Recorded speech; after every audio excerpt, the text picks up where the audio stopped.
Hello and welcome back to Views on the Road. I'm your host Steph, and you know those cookies that your kids are always asking you to buy when you go to a Mexican bakery? Well, today I'm going to show you how to make them. For this delicious recipe, you'll need 3 cups of all-purpose flour, 1 egg, 1 cup of sugar, 1 cup of vegetable shortening, 1.5 tablespoons of baking powder, 1 tablespoon of vanilla, half a cup of milk, and 1 cup of sprinkles. Let's start off by fluffing our flour and placing it in our bowl. Next, you're going to add your baking powder and just combine those beautiful ingredients. Go ahead and set your bowl to the side, and you want to add your vanilla to your milk. Crack your egg in a bowl to avoid your eggshells from blending with your cookies. And I'm just going to measure 1 cup of our shortening. It doesn't have to be butter, but it does taste best with butter shortening. And this is optional, but I always feel that it balances out your sweets a lot better. So you're just going to need about 2 pinches of salt, which ends up being half of your 1/4 of a teaspoon. To your mixer, you want to add your sugar and your little pinch of salt, your shortening, your egg, and I'm going to be mixing everything with a paddle. I'm going to start at a low, and my highest speed is going to be about 3 or 4, and I'm going to do that for about 3 or 4 minutes.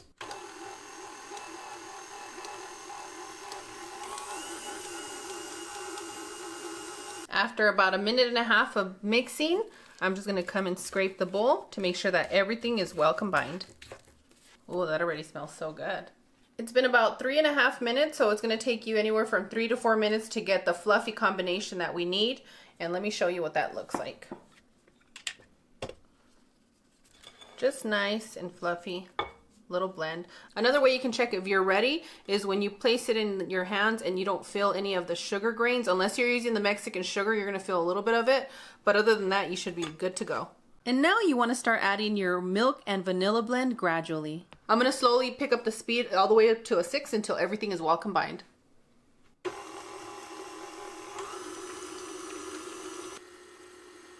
And that should take you about a good 1.5 minutes to 2 of mixing, just until it's nice and whipped. Look at how beautiful it is. It's ready to go on my toast. Just nice and fluffy. I thought you were going to say something else, sorry. Now I'm going to slowly start adding our dry ingredients until everything is well combined. And for this part, I will be mixing for a good 4 to 6 minutes. Again, we're going to start at a slow speed so you don't get yourself dirty. And then once you see everything is combining well, then you can pick up the pace.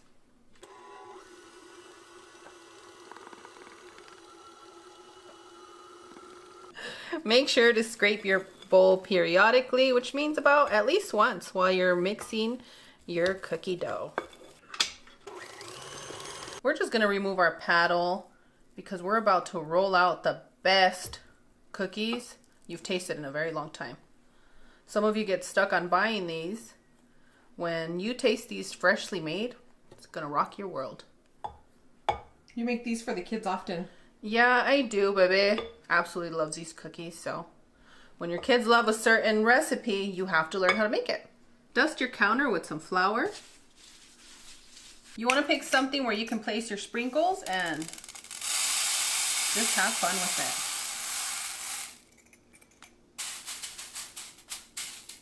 I love the Mexican sprinkles. The Mexican sprinkles are different than the American ones, so if you guys are ever at a Mexican market, pick them up. But if you don't have access to Mexican sprinkles, don't worry. Any kind of sprinkles you have in your house are good. Even last year's Halloween ones, use them for this recipe. The kids won't care. They have a different taste than the regular ones at the store. It does. It really does. You can pick your favorite cookie cutter. I have a Christmas tree for the holiday season. And I have my Asian bowls usually end up being cookie cutters for me because they're easy to find and we always have them on hand. So this is going to be a large cookie and then this one's going to be slightly smaller. You're also going to need either a cooking little brush or you can use a paper towel, but we are going to be using a little bit of water to allow our sprinkles to stick on our cookies. This is one of my favorite parts out of the whole process of baking cookies. Just rolling that out of the bowl. The dough is so soft and I'm just gonna mold it just a little bit so it's easier for us to roll out. And by us, I mean you and I. You guys have super corny holiday moms, so bear with me. Those of you that cringe by sweetness, I'm gonna give you a toothache today. Oh, that's some soft dough, honey. Yeah, coming close, guys. Coming close. The softest dough in the whole world.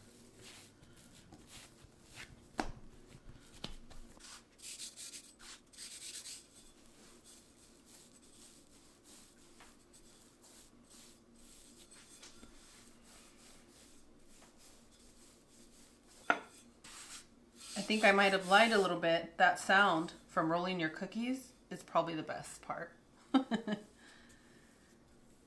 I think eating them is the best part. All right. You guys need to let us know what your favorite part of baking cookies is. And I'm not pressing really hard. I'm just going with the flow. If you see that there's parts that are a little bit thicker than the other, then roll that out. Probably going to ask me how thick should this be. My boys like them pretty thick, but it's really going to be up to you. You can have little thin cookies, thicker ones. Dip your cookie cutter, your bowl, whatever you're choosing to cut out your cookies with, and dip it in flour. And then you're going to start making your cookies.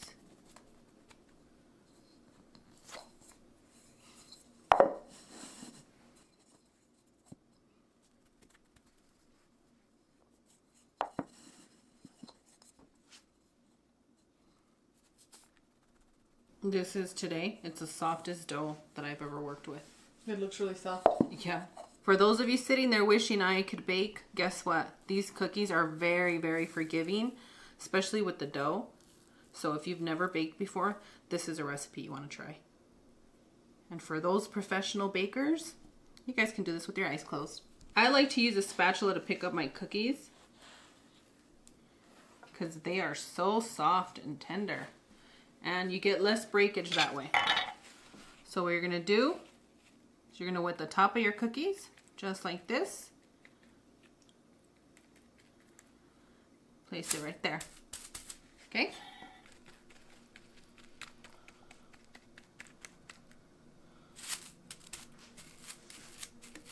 Give that a good press.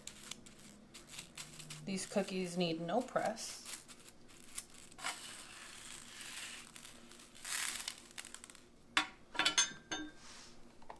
And then you're just going to place them on your baking sheet.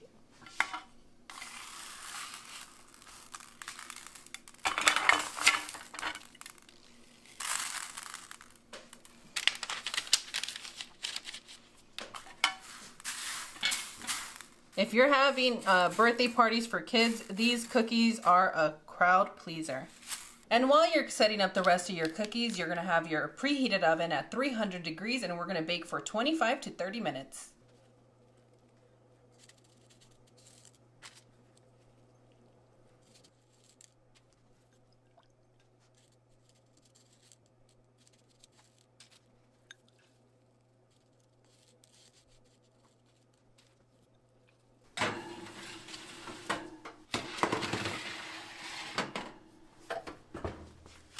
And boom, done. After 30 minutes, we have some delicious sprinkle cookies.